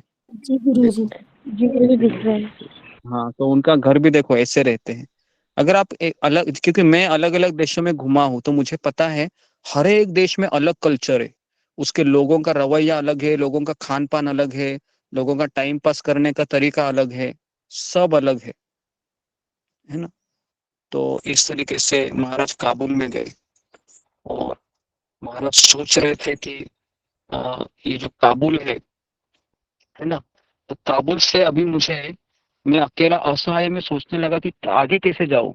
खैबर पास में अकेले हिचाई करने के जाना अकल्पनीय है, क्योंकि पृथ्वी के सर्वाधिक अराजकता भरे क्षेत्रों में से एक के रूप में कुख्यात था वो, जो अफगानिस्तान और पाकिस्तान के मध्य सीमा क्षेत्र के विषय में बहुत ही भयानक किस्से सुने थे। यहाँ पर निर्जन पहाड़ियों और हिंसक कबीले थे जो किसी कानून का पालन नहीं करते थे, खून खराबे डकैती को अपना जीवन शैली मानते थे। मैंने सुना था कि यहाँ पर्यटकों को की किस बसों को बंदूक की नोक पर रोककर सरेआम यात्रियों को लूट लिया जाता है और कभी कभार उन्हें मार भी दिया जाता है। मैं नहीं जानता था कि इन किस्सों में कितनी सच्चाई है, लेकिन निश्चय ही यह स्थान झूठ सच ढूंढने का स्थान नहीं है। अब मैं क्या करूं? बस का टिकट खरीदने के लिए मेरे पास पैसे भी नहीं थे। काबुल की सड़कों पर अपनी नीति के बारे में सोचता हुआ मैं अकेला घूमने लगा। रात रात के साथ ठिठुरती ठंड आई। पूरा दिन बीत गया। न तो मेरे पास गर्म कपड़े थे, न ही सिर छिपाने के लिए स्थान। पूर्णिमा का चंद्र बर्फ के गोले के समान था। कांपते हुए मैं निर्जन सड़क के किनारे बैठ गया और ध्यान में बैठकर आंखें बंद किए और हारमोनिका को अपने होठों से लगाकर अंतःकरण से एक धुन बजाने लगा। तब वहां पर महाराज के साथ एक इंसिडेंस होता है। एक औरत आ जाती है और महाराज को कहती है कि आप मेरे पास आ जाइए। और वो जो औरत होती है वह यूरोपियन होती है और उसके साथ एक बड़ा बॉडीगार्ड भी रहता है ना। और ये जो लेडीज रहती है ये बहुत ही बुरे ख्यालों की रहती है। तो महाराज को कहती है कि आप मेरे साथ तो सो जाइए करके, लेकिन महाराज ने मना करते हैं। महाराज कहते हैं कि अगर मैं मना करता था तो उसके पास एक बड़ा वॉचमैन था। वो वॉचमैन कहता है कि मैं इसको मार डालूंगा, क्योंकि उसने उसी के लिए रखा था, उस लेडीज ने। तो महाराज कह रहे थे कि मेरे पास अभी कोई ऑप्शन ही नहीं था, मैं क्या करूं। लेकिन महाराज ने कहा कि मैं कैसे तो उस स्त्री को दूर ढकेल कर मैं भाग गया उसी रात को। हाँ, उसी जगह पर जहां पर मैं ठंड से कांप रहा था।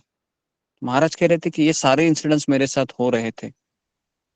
तो महाराज ने पूरे हॉनेस्टी के साथ ये सारी चीजें उस किताब में लिखी हुई है कि क्या क्या नहीं हुआ महाराज के साथ, है ना। जैसे हरिदास ठाकुर की एग्जाम ली गई, वैसे एग्जाम भी महाराज के हुए इसी जगह पर काबुल में।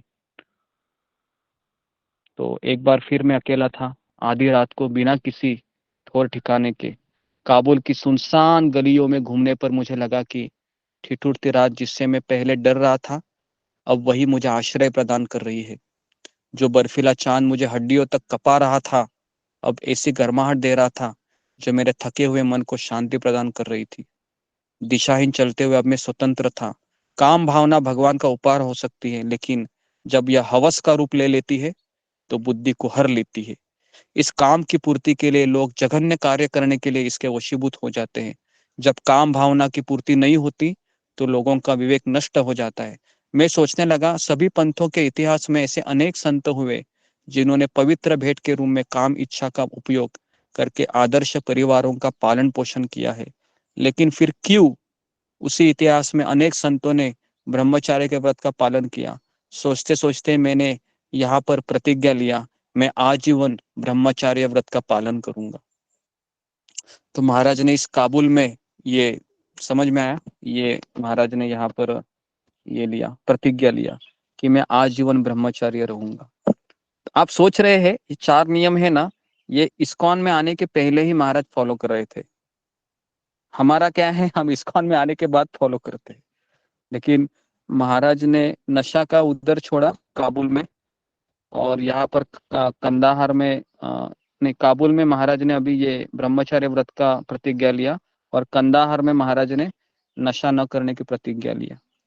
तो इस तरीके से महाराज आगे आगे बढ़ रहे थे। एक्चुअली भगवान तैयार कर रहे थे राधानाथ स्वामी महाराज को कि आप जिस गुरु से मिलने जा रहे हैं, शिल प्रभुपाद है ना, जो भगवान कृष्ण के प्रतिनिधि है, उनको मिलने के पूर्व आप अपने आप को तैयार कीजिए। तो इस तरीके से ये भगवान है वो।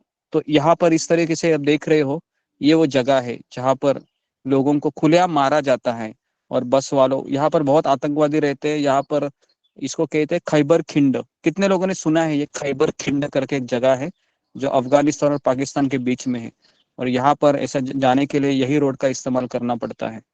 और कोई महाराज कह रहे हैं कि मेरे पास पैसे भी नहीं है, मैं कैसे जाऊँ, किसी ने मुझे मार भी दे सकते हो। लेकिन महाराज ने यहाँ पर भी रिस्क उठाई। आप सोच रहे हो कैसे कैसे रिस्क उठाते हुए महाराज चल रहे हैं। तो ये है वो जगह, है ना। ये पाकिस्तान है, पेशावर। महाराज फिर वो पार करके यहाँ पर आते हैं, पेशावर, है ना। तो बम्बई में एक जगह है क्या, भिंडी बाजार करके, तो वहां पर भी ऐसे ही एरिया है, सब मुसलमान लोग रहते हैं। तो इस तरीके से ये है पेशावर। अभी महाराज बहुत नजदीक थे इंडिया के, भारत के।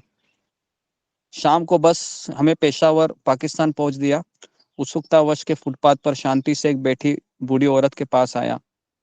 तो उसके बाद महाराज कह रहे थे कि उसने बुर्खा पहना हुआ था, कुछ बेच रही थी। ओके, तो इस तरीके से महाराज फिर यहाँ से हुसैन वाला चौकी के पास आ जाते हैं। ओके, जहाँ पर आपको याद है महाराज का साथ वो लीला हुई थी कि उस औरत महाराज को कहती है कि तुम अंदर प्रवेश नहीं कर सकते, हमारे पास पहले से बहुत भिखारी है और भिखारी नहीं चाहिए, है ना। ये मैंने आपको बताया था, याद होगा तो जी आपको। गुरु जी, आपने बताया था बॉर्डर से। ठीक है, तो यहाँ तक ही मैं महाराज के किताब को विराम देता हूँ, क्योंकि आगे का जो स्टोरी है ये हम जब जब महाराज का बर्थडे आएगा दिसंबर महीने पे, है ना, 2023 को, तब हम आपको पता नहीं, लेकिन मैं चाहता हूँ कि आप सभी लोग तभी रहे। हरे कृष्णा गुरु जी, तो अभी पूरी करा देते तब तो पीछे का भूल जाएंगे थोड़ा बहुत, तो अब ये रेगुलर तो भी गुरु ध्यान जी फिर रहेगा आधे सब। रास्ते पे क्यों छोड़े, पूरा कीजिए ना फिर। पूरा ही कर हरे लीजिए गुरु जी, क्या सही कर दीजिए रहेगा। ना, आधे रास्ते पे क्यों छोड़े गुरु जी। कितने लोगों की इच्छा है कि इसको पूरा करे? हाँ, फिंगर को रेज कीजिए ताकि पूरा फिर हम पूरा करने से ये है ना, वो पूरा अच्छी स्टोरी पूरी दिमाग में बैठ जाएगी। और गुरु जी, आपने ये भी बताया था कि जब महाराज जी भारत आए तो और उनके बाद और भी बहुत सारे ऐसे इंसिडेंट जिससे हम सीख सकते जी हैं। जी, ठीक है। यहाँ पे भी उनको बहुत तो फिर हम इच्छा हुई कंटिन्यू थी, करते हैं। जानने के लिए बहुत एक्साइटेड है। ठीक है, कल फिर मैं आऊंगा। कि मुझे ऐसा लगता है कि बहुत लोग पानी उत्सुक है भर के गिरा ही आगे थी की। पानी। हाँ गुरु जी, और लास्ट तक क्या हुआ था सब सुन रहे हैं। हाँ? जी, अब पानी खोल दे माता जी ये म्यूट तो कीजिए ना, आपने माता जी म्यूट ये भी कीजिए, बताया था म्यूट कि उन्होंने कीजिए। कैसे वृंदावन का निर्माण किया, ये भी बताएंगे, तो ये सब जानने के जी लिए जी, बहुत उत्सुक ठीक है। तो ठीक है, तो फिर मैं आपको बताता हूँ किस तरीके से राधानाथ स्वामी महाराज अभी दिल्ली के बाद किस तरह से आगे हिमालय में जाते हैं। हिमालय के बाद वो प्रभुपाद को मिले थे, ये मैं आपको बताया था। प्रभुपाद को मिलने के बाद किस तरह से वह मथुरा में उनके साथ इंसिडेंस हो जाता है, वो भी मैंने बताया था। उसके बाद किस तरह से महाराज वो वृंदावन में एक पुलिस महाराज के पीछे लगा था पकड़ने के लिए। आप सोचिए, अगर आपके पीछे वृंदावन में पुलिस लगा पकड़ने के लिए तो आप क्या सोचेंगे, ये कृष्ण मेरे साथ क्या कर रहा है, बराबर कि नहीं। लेकिन तब भी महाराज ने उसको पॉजिटिवली ले लिया। समझ में आ रहा है ना। तो ये सब चीजें सीखने लायक है। हमारा प्रॉब्लम क्या होता है, हम वृंदावन में आकर हड़बड़ा जाते हैं कि ये क्या हो गया मेरे साथ, किसी ने, रिक्शा वाले ने मेरा पॉकेट ही मार दिया, है ना। तो हम क्या बोलते हैं अभी छोड़ दो, वृंदावन के फायदा नहीं है, यहाँ पर भी सब ऐसे ही लोग हैं। तो हम उसको अलग तरीके से लेते हैं।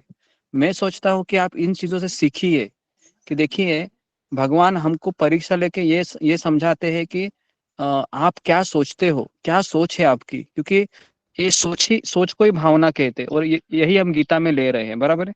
कृष्ण भावना, भावना मतलब सोच, क्या आप सोचते हो। तो मैं चाहता हूँ कि अगले साल जब हम राधानाथ महाराज का, गुरुदेव का जब हम आविर्भाव तिथि मनाएंगे, तो मैं चाहता हूँ कि आप सभी जितने भी लोग हैं यहाँ पर, 70 लोग हैं, 68 लोग, आप सारे 68 लोग रहेंगे। लेकिन जैसा मैं देख रहा हूँ पिछले 1 साल से कि हर व्यक्ति 3 महीने में नए नए लोग मुझे मिलते हैं 3 से 6 लोग में। कुछ ही लोग हैं जो पिछले 6 महीने से, कुछ 10 लोग हैं अभी हमारे बीच में, 1 साल से 4 लोग हैं। तो बाकी के बहुत लोग आते हैं, बहुत लोग 1 महीने यहाँ टिक जाते हैं, 1-2 महीना, लेकिन पता नहीं उनके जीवन में से क्या होता है कि थोड़ा सा वो पॉज लेते हैं।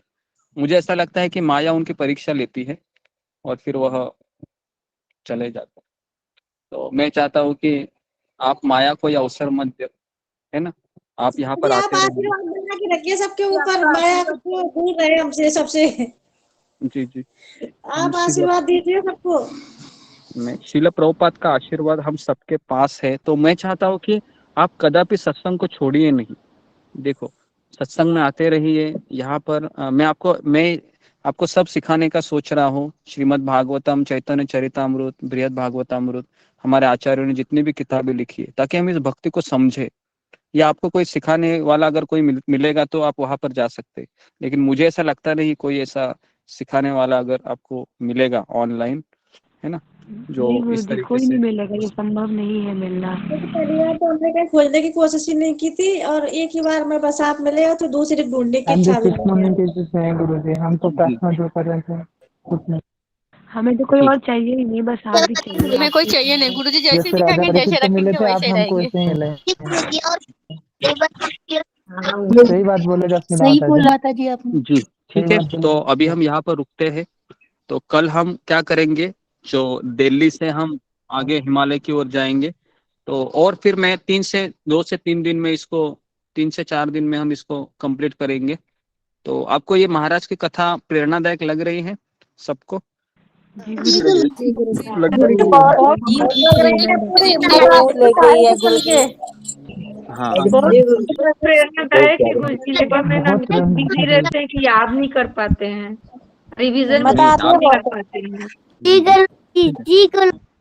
ओके, तो सबका बहुत बहुत धन्यवाद। आप हमारे गुरु महाराज की कथा सुन रहे हैं, ये तो मैं भाग्यवान समझ रहा हूँ आप लोगों को, और आप हमारा साथ दे रहे हैं, क्योंकि ये ऐसी कथा है कि बहुत पर्सनल हो जाती है कि किसी गुरु के बारे में बताना और सुनना, है ना, लेकिन आप लोग सुन रहे हैं, बहुत अच्छा है। ठीक है, तो मैं यहाँ पर रुक जाता हूँ। गुरु जी दंडवत प्रणाम। हाँ, दो जरा नाम प्रोजेक्ट से रिलेटेड एक हाँ जी। दंडवत प्रणाम सभी भक्तों को। मायापुर से जो यात्रा 23 फरवरी से 28 फरवरी तक मायापुर की जो यात्रा है, तो जो भी भक्त उस वहां जाने के लिए इच्छुक हैं, तो राधिका माता जी ने वो लिंक शेयर किए हैं, डिटेल्स उसमें शेयर की हैं, जहां आपको पेमेंट करना है और पेमेंट करके आप डिटेल्स, राधिका माता जी का नंबर उसमें दिया हुआ है, वहां शेयर कर दीजिए। जो भी इच्छुक है 23 से 28 तक का ये 22 तारीख को आप वहां पहुंच सकते हैं और 1 मार्च को आप वहां से निकल सकते हैं, अगर आप पूर्ण यात्रा करने में अवेलेबल रहना चाहते हैं। तो डिटेल्स वहां पे दिया हुआ है। तो उसमें एक व्यक्ति का जो कॉस्ट है वो 4800 रुपीज है पूरी यात्रा के लिए। और जो 10 साल से छोटे बच्चे हैं उनके लिए कोई फी नहीं है। ये वहाँ रहने का, वहाँ जो इंटरनल जो भी यात्रा होगा उसका, और रहने का, खाने पीने का, ये सब इंक्लूडेड है उसमें।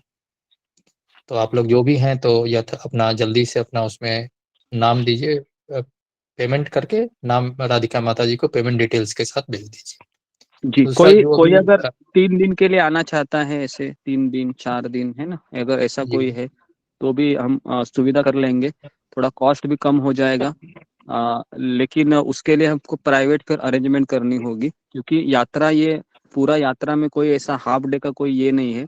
लेकिन फिर भी अगर आप आना चाहते हैं, किसी का पैसों का भी प्रॉब्लम है तो भी कोई प्रॉब्लम नहीं है, लेकिन आप आ जाइए। ठीक है, ओके।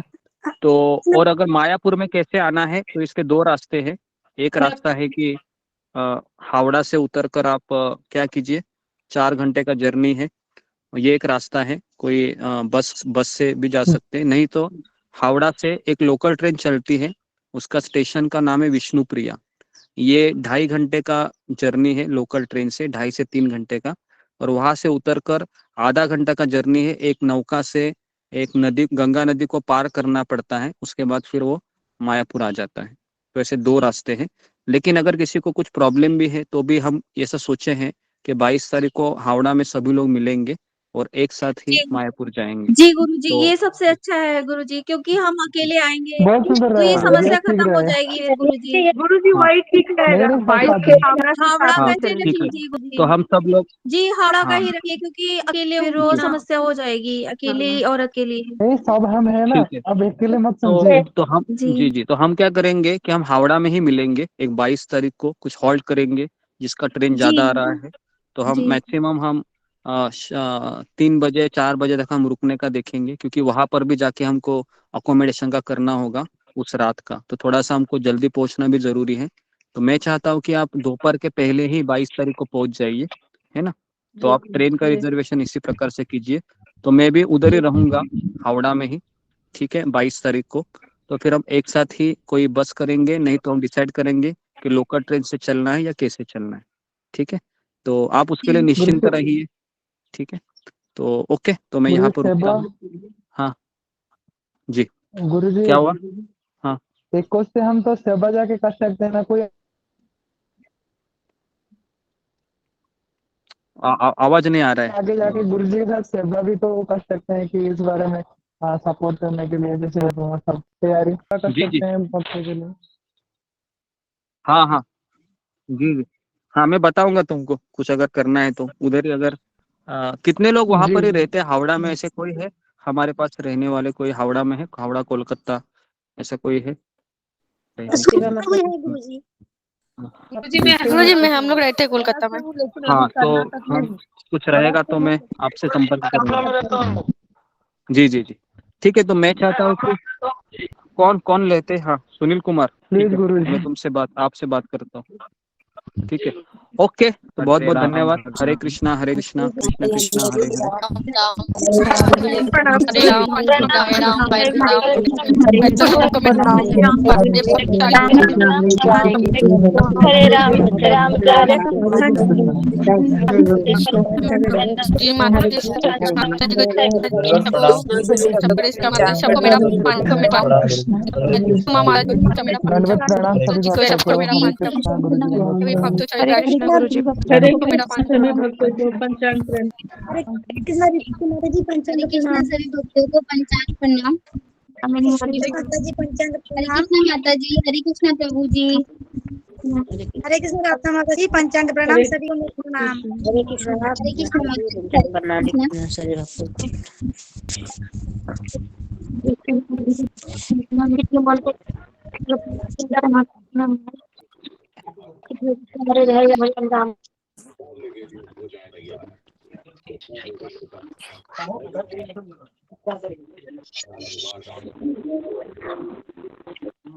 हरे कृष्णा गुरुजी पंचांग प्रणाम।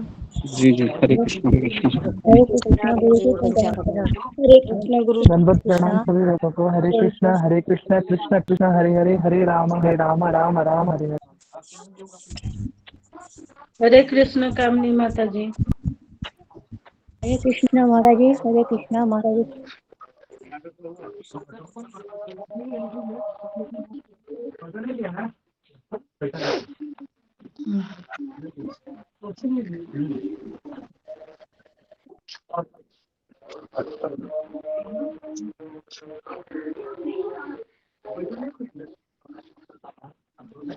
हरे कृष्णा माता जी।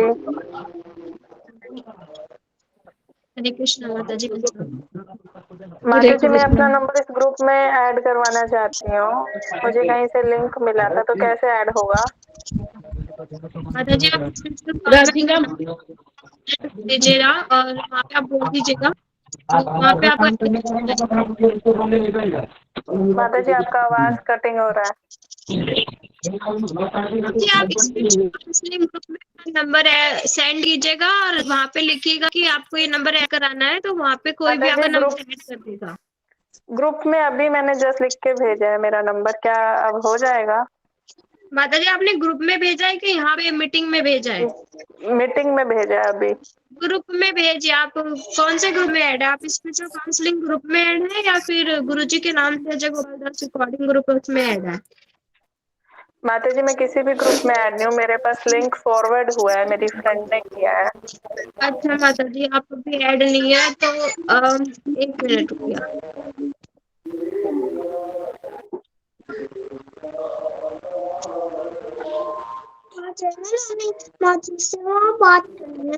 एक मिनट एक मिनट। माता जी ये है कि आपका नंबर 9255562086 करके। हाँ जी हाँ जी हाँ जी, ये मैंने लिख के भेजा। ठीक है माता हाँ जी, जी, यही नंबर। स्क्रीनशॉट ले लिया है मैं, जी को आपको ऐड करेंगे। ठीक है माता जी। और माता जी जो प्रीवियस क्लासेस हैं ये राधानाथ महाराज की स्टोरी का, क्या वो भी मुझे प्रोवाइड हो सकता है यूट्यूब पे, मतलब रिकॉर्डेड है? माता जी जब आप ग्रुप में ऐड हो जाएंगे ना तो हमारे यहाँ पे क्लासेस जो रिकॉर्डिंग्स है ना उनके लिंक सेंड किए जाते हैं और माता जी वहीं वो से पहले आपको वाले भी भेज, हाँ जी आपके तो पास मेरा मेरे पास आपका प्रीवियस नंबर आ गया, आप उसे पर्सनल मुझे पहले वाली क्लासेस का भेज दीजिए। माता जी वो मेरे पास नहीं है एक्चुअली, वो सब ग्रुप में होते हैं तो वहीं से मैं आपको सारी इन्फॉर्मेशन मिल जाएंगी। आप नए ऐड हुए हैं क्या? हाँ जी माता जी।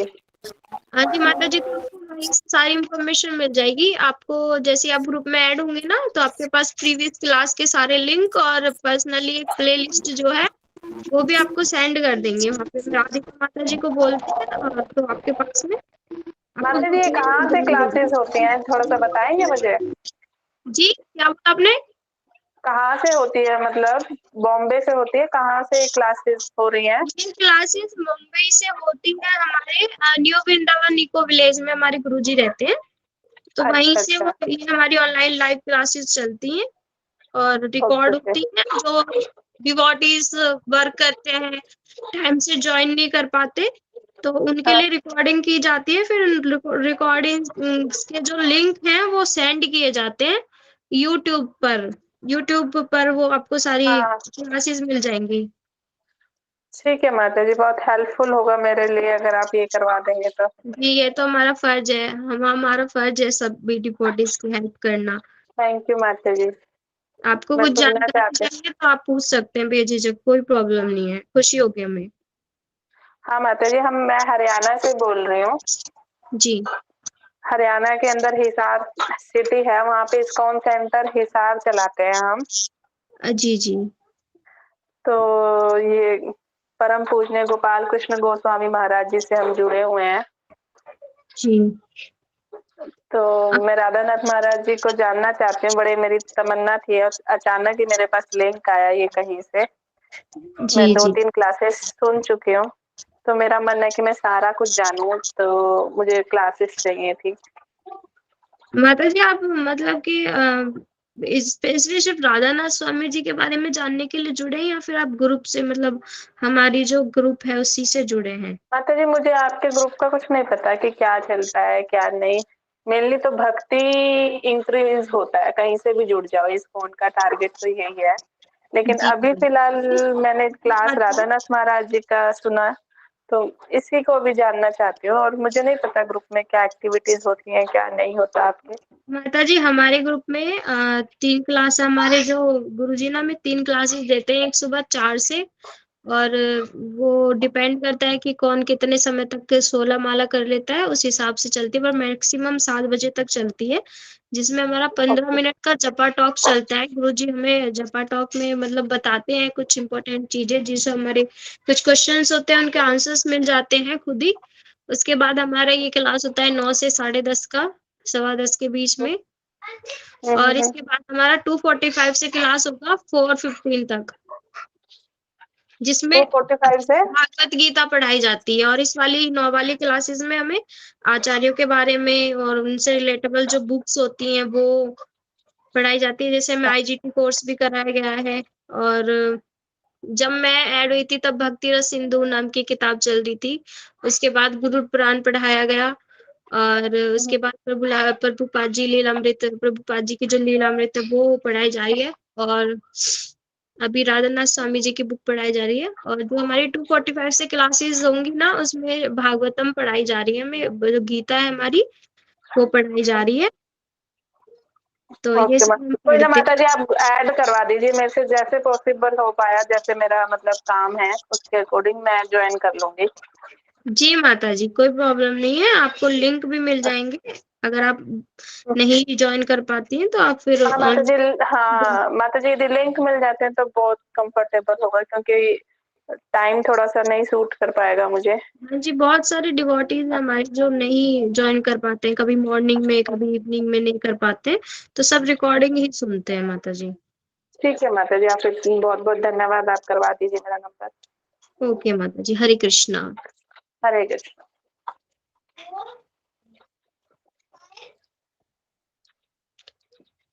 हरे कृष्णा सभी को। मैं आई लीव।